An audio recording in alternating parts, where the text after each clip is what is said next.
Greetings, beautiful YouTube. This is Gina, and I help authors self publish their books. And today we're talking about my newest book, How to Write a Book for Spiritual Beings, a guide and a workbook to help you self publish a book. So, we already went over a few chapters. We are now on chapter 4. So, our first chapter was Stop Procrastination. We went over exercise on how to turn your limiting beliefs into affirmations and to actually get started, like what you need to overcome, what fears you need to overcome in order to actually get started with the process to actually sit down and write. The second one was deciding a topic, and third was outline. And now we are on the writing portion, and everything will be linked in the description below if you want to get started from the first lesson and start here. So writing, this is the fun part. This is what we love to do, or sometimes, I don't know, you might not really even like it, but writing is definitely an adventure. And as you can see in the last video when we went over that romance novel example for the outline, that was fun. And right now we're going to go into basically, what your options are when it does come to writing.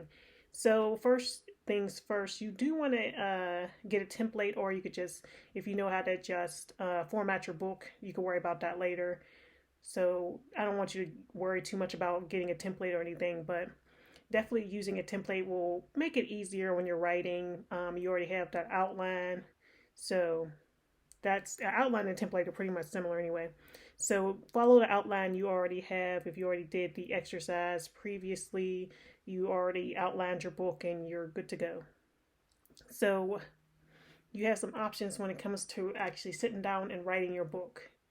So one thing you can do is write by time. So you can go by, I'm going to write for 30 minutes a day, or I'm going to write a page a day, or I'm going to write a chapter a day. It depends on, how you want to go about it. But once you have the outline, things will just happen seamlessly for you. So write by time, or you can write by word count. I used to do this, but I really don't like it. I like to kind of flow with it, but it does keep you consistent, and you'll know exactly when you'll be done with your book if you stick to that regimen.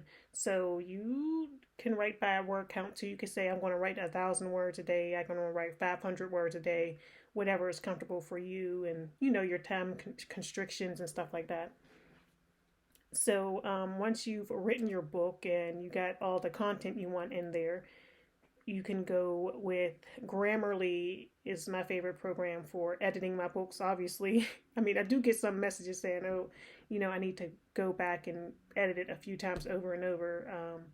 And sometimes I do outsource my editing, but that's something I do need to work on. So, but Grammarly is a good program, and it does catch a lot of the mistakes.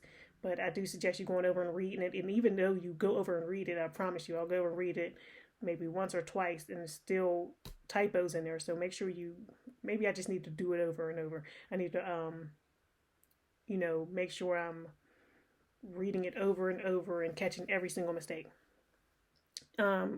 So once you get it edited, you're good to go. What else? So length of your book. So when it comes to nonfiction, any length is pretty much good to go.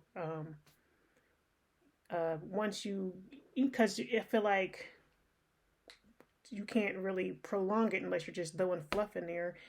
You're trying to teach someone to do something or help someone with something, and once it's completed, it's completed. You don't have anything else to say, so you're just putting words in there, or that it just doesn't make sense. So don't worry too much about the length of the book. I never worry about that when I'm writing things, unless it's I'm trying to actually reach a goal. So for fiction, for example, 10,000 words or less is a short story. A novella is 20,000 to 50,000 words, and a novel is 50,000 to 70,000 or more, of course, words. So, yeah, I've never written a novel. I would have written a novella.